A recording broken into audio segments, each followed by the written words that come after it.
So I've began my my movement into the 2020 season, and moving on from this Super Bowl loss and looking forward. I had a follower tell me that I needed to take a couple months off because it was annoying that I was complaining. So I took his advice.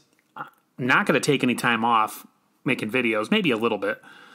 But this video is pretty much going to concentrate on an article that I actually came across that I'm going to summarize, but I'll leave the link in my description about how the 49ers can kind of retain their core, but they're going to have to do a couple things in order for that to happen.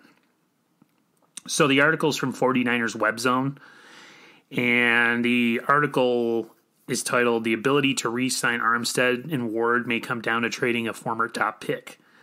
So I'll get right into it. The former top pick that they're talking about is Solomon Thomas.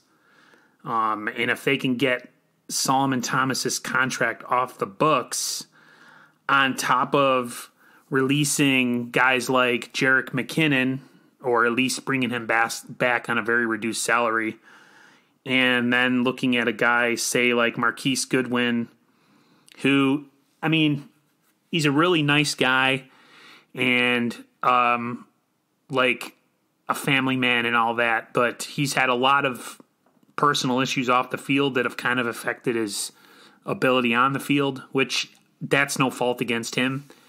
And, you know, he hasn't really physically been healthy since he's been with the 49ers. He's a one-trick pony, a speed guy, and in the 3 years that he's been with the Niners, I've never seen, other than a couple instances, where his ability to take the top off the defense has really affected our team. So the article goes into pretty much getting rid of these salaries and moving into next year, because as you guys know, most of you know, Kittle and Buckner are coming up on extensions. And those two guys, they're must-haves. Kittle, of course, is the number one. Best tight end in football, according to me. I know Kelsey and the Chiefs won the Super Bowl, but I'm still going to go with Kittle for what he does in the run game on top of what he does in the pass game. And then it really just talks about the cap here. The salary cap is actually going to go up to $200 million, I think, this year.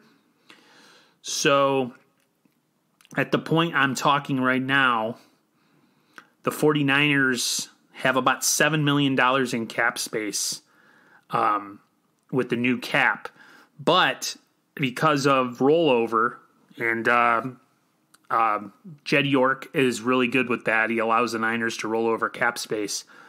They would have a rollover of about $11 million in change. So that would bump up the $7 million up to about $18 million. And then, of course, as I told you, with all these contracts of guys like Goodwin and McKinnon, and then trading away a guy like Solomon Thomas, that right there would give you the ability to re-sign Jimmy Ward and possibly re-sign Arik Armstead as well. And honestly, I would rather keep a guy like Ronald Blair and DJ Jones than a guy like Solomon Thomas. I think Ronald Blair's depth was definitely missed down the stretch. He was so important in the pass rush. I mean, think about that. When he came on the field and we had to sub guys and we would bring in guys like DJ Jones and Ronald Blair, and even, like I said in my previous video, Demontre Moore. I mean, it's a pretty outstanding depth package, especially on defense. The article also goes into how the 49ers, because they don't, you know, your draft picks have a certain amount of money that are allocated to them. So in a way, the Niners not having a lot of draft picks this coming season is actually probably better for them. I don't know what their draft strategy is going to be this year. I would assume there could be some maneuvering in the back end of the first round if they want to get a couple picks in the second. Again, that's another show for a different day. We're so far away from the draft right now. There was kind of a state of the 49ers press conference after the season where Lynch and Shanahan sat down, and as hard as it was, they're moving on to next season, and they talked about how Jimmy Garoppolo's their guy, and that we're going to move forward with him, and that they're going to try to keep as much of the core as possible. And Lynch even said that, in the first couple of years here, they were getting their pick with free agents, and they could spend money wherever they wanted. And he said now, he goes, this coming year, it's not going to be that way. So any of us fans who are expecting that the Niners are going to go out and sign another big free agents, this offseason to me is more about keeping the core together, a core that was good enough to get us to the Super Bowl. And with these Super Bowl windows being as small as they are, you want to elongate them as much as possible. And the only way to elongate those Super Bowl windows is by keeping your core roster together and supplementing it with the draft and stuff. So I just wanted to let you guys know it's an interesting article if you want to look at it. Again, it's the article is in the 49ers on 49ers Web Zone. I think the website is. Yes. 49ers Web Zone. It's a pretty new article. And like I said, the title of it is His Ability to Re-Sign Armstead and Ward May Come Down to Trading a Former Top Pick.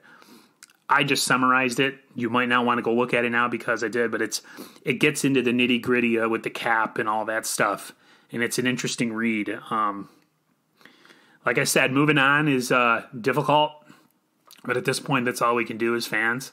A lot of fans have told me that I'm negative and stuff, and that's cool.